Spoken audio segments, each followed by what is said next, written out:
Jungkook তের দিকে তাকায়। তে কিছু বুঝে ওঠার আগেই তের ঠোঁটে ঠোঁট চেপে ধরলো জাঙ্কুক। খুব শক্ত করে ধরেছে। তে তো পুরো ফ্রিজড। পাকা 10 মিনিট পর জাঙ্কুক থেকে ছেড়ে দিল। এখন একদমই ঝাল নেই। তে লজ্জায় অন্যদিকে ফিরে বাইরে তাকিয়ে আছে। কেউ কোনো কথা বলছে না। জাঙ্কুক গাড়ি স্টার্ট দিল, কিন্তু সাথে সাথে থামিয়ে দিল। কি পুরোটা বলতে পারেনি, তার আগেই জাঙ্কুক তের সিট বেল্ট লাগিয়ে দেয়। তে মনে মনে খুশি হয়। 20 মিনিট পর ওরা বাসায় পৌঁছে যায়। বাসায় গিয়ে জিনের জন্য যে শাড়িটা নিয়ে এসেছিল সেটা দিল। জিনও বেশ খুশি। জাঙ্কুক আগেই রুমে চলে গেছে। তে শাশুড়ির রুম থেকে বের হয়ে নিজের রুমে চলে গেল। জাঙ্কুক ওয়াশরুম থেকে বের হয়নি এখনো। একটু পর জাঙ্কুক বের হলো, শুধু একটা টাওয়ালে পরে। তে তো জাঙ্কুকের দিকে হা করে তাকিয়ে রইল। জাঙ্কুকের চুলগুলো দিয়ে টপ টপ করে পানি পড়ছে। কি বডি! তেকে এভাবে তাকিয়ে থাকতে দেখে জাঙ্কুক বলে ওঠে, কি ব্যাপার, এভাবে তাকিয়ে আছেন কেন? আপনি এভাবে শুধু টাওয়ালে পরে এসেছেন যে? আপনি বা টাওয়াল পরে বের হতে পারেন, আমি কেন পারবো না? মানুষ এত সুন্দর দেখতে কেন? উফ, ছুঁয়ে দিতে মন যাচ্ছে। তে আস্তে আস্তে জাঙ্কুকের কাছে গিয়ে জাঙ্কুকের বুকের উপরে বিন্দু বিন্দু পানির উপর হাত রাখলো। জাঙ্কুক কিছু বলছে না। কত সুন্দর এই বুকটা, কিন্তু বুকে কোনো ভালোবাসা নেই বলেই তে জাঙ্কুকে ক্রস করে ওয়াশরুমে চলে গেল। আর জাঙ্কুক ভাবছে, অদ্ভুত মেয়ে। প্রায় 11টা। ডিনার করে যে যার রুমে চলে গেল। তে সবকিছু গুছিয়ে রেখে রুমে এলো। জাঙ্কুক বেডে বসে ফোন টিপছে।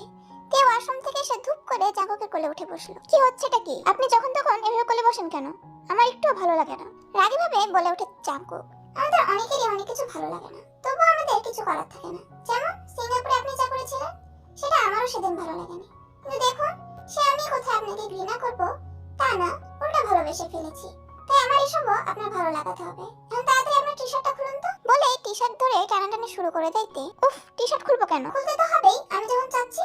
হবে তো হবেই। এবার কিন্তু আপনি লিমিট ক্রস করছেন। আমার বয়স সাথে করছি, আপনার কি? খুলতে বলছি খুলুন। আমি তো আপনাকে হাত তুলতে বাধ্য হব। বাধ্য হবেন কেন? আমি আপনার বউ। আমার গায়ে যখন খুশি তখন হাত রাখতে পারেন। তবে যদি সেই হাত রাখে আমি ব্যথা পাই, সোজা মায়ের কাছে বিচার চলে যাবে। বলে একটা হাসি দেয়। কিভাবে নিজেকে? আপনার বউ। নিন খুলুন বলছি। অবশ্যই সেই টি শার্টটা খুলে নিল তে। তারপর ওয়াশরুমে চলে গেল। একটু পর টি শার্টটা পরে তে ওয়াশরুম থেকে বের হলো। জাঙ্কুক তো পুরো আপনি এটা পরেছেন কেন? আজ থেকে আপনি বাসায় এসে যে টি শার্টটা পরবেন, ওটা খুলে ঘুমাবেন। ওটা আমি পরে ঘুমাবো। তাহলে আমি কি পরে ঘুমাবো? আপনি খালি গায়ে ঘুমাবেন, আর আমি আপনার বুকে ঘুমাবো। তাহলে তো খালি গা ফিল হবে না। আপনার কি ড্রেস নাই যে আমার টি শার্ট পরে ঘুমাবেন? বেশি কথা বলেন তাই না? যত সব। বলে জাঙ্কুকের বুকের উপর জোর করে মাথা দিল। এদিকে জাঙ্কুক পড়েছে মহাজালায়। রেজারাকে অনেক কষ্টে কন্ট্রোল করে। কিছু বললে তো জিনকে বলে দিবে, সে কারণে কিছু বলতেও পারে না। বুকে শোয়ার কিছুক্ষণ পর উফ, এভাবে ঘুমানো যায়? মাথা একটু উঁচু করে জাঙ্কুকের দিকে বিরক্তিকর চাহনি নিয়ে তাকায়। কি হয়েছে আবার? রাগী কণ্ঠে বলে ওঠে জাঙ্কুক। আমাকে জড়িয়ে ধরছে না কেন? আমার কিছু ভয় লাগে না? কিসের ভয়? ভূতে, যদি ভূত আমাকে টেনে নিয়ে যায়। জড়িয়ে ধরুন। ও গড, আমি পাগল হয়ে যাবো এই মেয়ের জন্য। পাগল হতে হবে না, আপাতত জড়িয়ে ধরুন। পারবো না। কেন পারবেন না? 10 মিনিট ধরে কিসটা ঠিকই করতে পেরেছিলেন, এখন জড়িয়ে ধরলে কি হবে? জাঙ্কুক এক প্রকার লজ্জা পেয়ে জড়িয়ে ধরলো, তবে একটা বিরক্তি ভাব আছেই। তে এবার মনে মনে খুশি হয়ে চুপটি করে জাঙ্কুকের বুকে শুয়ে রইল। 5 মিনিট যেতে না যেতে স্যার একটু নড়ে বলে ওঠে তে, উফ, আবার কি? তোর আমাকে যে কিস করেছিলেন, কেমন ছিল সেটা? স্টপ দিস, ঘুমান। না, আগে বলুন কেমন ছিল। উফ, জানি না। বলুন না স্যার। জানি না বলছি, রাগী কণ্ঠে বলে ওঠে জাঙ্কুক। ওকে জানাচ্ছি। বলে জাঙ্কুকের ঠোঁটে নিচের ঠোঁট ডুবিয়ে দিল। জাঙ্কুক যেন কিছু বলতেই পারলো না, কিন্তু জাঙ্কুকের কোনো রেসপন্সও ছিল না। 5 মিনিট পর ছেড়ে দিয়ে আবার বুকে মাথা রাখলো। এবার বলুন কেমন? আমি ঘুমাবো, সকালে অফিস আছে। আর একটা শব্দ শুনলে আমার থেকে খারাপ কেউ হবে না, মাইন্ড ইট। আমি কত বেহায়া হয়ে গিয়েছি শুধুমাত্র আপনার জন্য। আপনাকে এখন আর ভয় লাগে না, আগে কত ভয় পেতাম। আপনাকে অনেক ভালোবাসি, আপনি বুঝবেন একদিন। আপনি আমার বর, আপনাকে আমার মন দিয়ে সবকিছু দিয়ে হলেও নিজের করে নিব। শুধু আমার হবেন আপনি, শুধুই আমার। তাতে যতই আমার বেহায়া হতে হোক না কেন, আমি আপনার অভ্যাস হতে চাই। আমি আপনার বুকের এই স্পন্দন হতে চাই। ভালোবাসি স্যার, খুব ভালোবাসি। ফজরের আজান কানে এলে তের ঘুম ভেঙে যায়। চোখ খুলে দেখে জাঙ্কুক তের বুকের উপর শুয়ে আছে। তে সারা শরীরে শিহরণ খেলে যায়। জাঙ্কুক তেকে আষ্টে পৃষ্ঠে জড়িয়ে আছে। জাঙ্কুকের একটা হাত তের পেটের উপর। জাঙ্কুকের পরা টি শার্টটা অনেকটা উপরে উঠে গেছে। পেটটা পুরো উন্মুক্ত। তিয়ার ইচ্ছা করছে না একদমই জাঙ্কুককে নিজের বুক থেকে সরাতে, কিন্তু এভাবে থাকলে তো হবে না। তাই অবশেষে জাঙ্কুককে ডাক দিল, স্যার স্যার। একটু নড়াচড়ে আবার শান্ত হয়ে গেল জাঙ্কুক। নড়াচড়ার সময় জাঙ্কুকের হাত 3-4 বার তের উন্মুক্ত পেটে টাচ করে। তে পুরো ফ্রিজড হয়ে যায়। তের নিঃশ্বাস ভারী হয়ে আসছে। অনেক কষ্টে জবাব দেয়, স্যার। এবার ধাক্কা দিয়ে ডাকে জাঙ্কুককে। কি? ঘুম জড়ানো কণ্ঠে জাঙ্কুক বলে ওঠে, আমার উপর থেকে সরুন, আমি উঠবো। ঘুমাতে দিন। স্যার সরুন, আমি উঠবো। এবার জোরে বলে ওঠে তে। জাঙ্কুক চোখ খুলে নিজেকে আবিষ্কার করলো তের বুকের উপর। সাথে সাথে সরে গেল। তেও চুপটি করে উঠে গিয়ে ওযু করে নামাজ পড়ে আবার জাঙ্কুকের কাছে এলো। স্যার। উফ, আবার কি? উঠুন, নামাজ পড়বেন। ঘুমাতে দিন প্লিজ। উঠুন বলছি, নামাজ পড়বেন। রাগী কণ্ঠে তে বলে ওঠে, পড়বো না, যান এখান থেকে। ওকে দেখাচ্ছি বলেই পাশে পানির গ্লাসে পানি রাখা সেটা জাঙ্কুকের মুখে মারে। জাঙ্কুক এক লাফে উঠে বসে। কি করলেন এটা? ভালো ভালো উঠতে বলেছিলাম, উঠেননি, তাই পানি মারতে বাধ্য হলাম। যান ওযু করে নামাজ পড়েন। আপনার সাহস অনেক বেড়ে গেছে তাই না? এই বলে তের দিকে মারার জন্য হাত বাড়ালেই মা জাঙ্কুক সাথে সাথে তের মুখ চেপে ধরে অগ্নির দৃষ্টিতে তাকিয়ে থাকে। তে ভয় পেয়ে যায়, তবুও ভয়কে জয় করে জাঙ্কুককে ধাক্কা দিয়ে নিজেকে ছাড়িয়ে নেয়। রাক্ষস, এভাবে কেউ চেপে ধরে মুখ? উফ, কত ব্যথা পাইছি। আমি মাকে সব বলে দিব।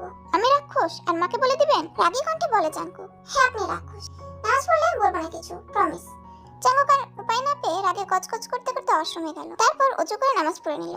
নামাজ পড়ে বেডে বসলে তন্তে জাঙ্কুকের কাছে এসে কপালে একটা ছোট্ট চুমু এঁকে দিল। এই তো আমার লক্ষ্মী বর। জাঙ্কুক কিছু না বলে শুয়ে পড়লো। জাঙ্কুক অফিসে যাবে তাই রেডি হচ্ছে, আর তে রেডি হয়ে নিচে জিনকে হেল্প করছে আর গল্প করছে। কিছুক্ষণ পর জাঙ্কুক নিচে এলো, কিন্তু জাঙ্কুককে দেখে তের খুব রাগ উঠলো, কারণ সে যে স্যুটটা বের করে রেখে এসেছিল বেডের উপর জাঙ্কুকের জন্য সেটা পরেনি, তাই খুব রাগ উঠলো তের। নাস্তা সেরে জিনের কাছ থেকে বিদায় নিয়ে দুজনেই বের হলো। গাড়িতে জাঙ্কুক বসে তের সিট বেল্ট লাগিয়ে দিল। তে তোর আগে ঘুম মেরে বসে আছে, জাঙ্কুক ড্রাইভ করছে। অনেকক্ষণ হয়ে গেল তে কোনো কথা বলছে না দেখে জাঙ্কুক মনে মনে ভাবছে, কি ব্যাপার, কোনো বকবক করছে না কেন? নাকি আগের তেতে ফিরে গিয়েছে? এই জিনিস তো চুপ করে থাকার জিনিস না, তবে কি সত্যি ভদ্র হয়ে গেছে? ওহ যাক, আমারই ভালো আগের মতো হয়ে গেলে। আপনি এমনই ভদ্র থাকুন সারা জীবন। বেশ কিছুক্ষণ নীরবতা ভেঙে জাঙ্কুক বলে, কি ব্যাপার, ভদ্র হয়ে গেলেন? যাক, আপনার ফালতু বকবক থেকে আমি বেঁচে গেছি বলেই মুচকি হাসে Jungkook. Thank you very much, আপনি এমনই থাকুন। হ্যাঁ, আমি যে শুটটা রেখে এসেছিলাম আপনি পরেননি কেন? ওটা লিসার অপছন্দ তাই। লিসা মাই ফুট, আমার পছন্দ এটা। So what?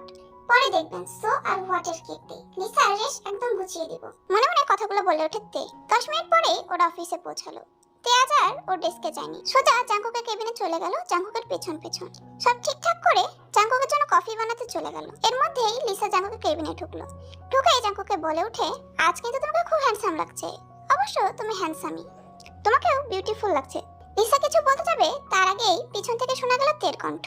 লিসা, আপনার কি একটু লজ্জা নেই? একটা পুরুষের এত কাছে দাঁড়িয়ে আছে। লিসাকে কেবিনে দেখেই তের মাথা প্রচন্ড গরম হয়ে গেছে। তোমার সমস্যা কোথায়? তোমার লাগে কেন এত?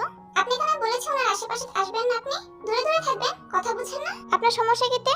লিসার সাথে নেক্সট টাইম এমন বাজে বিহেভিয়ার করবেন না বলে দিলাম। কেন লিসা, আপনার কি হয়? কোনো কথা বলবেন না আপনি। খুব মজা লাগে না অন্য মেয়ের স্পর্শ? আর লিসা, আপনি শুনতে পাননি? বেরিয়ে যেতে বলেছি, জাস্ট গো।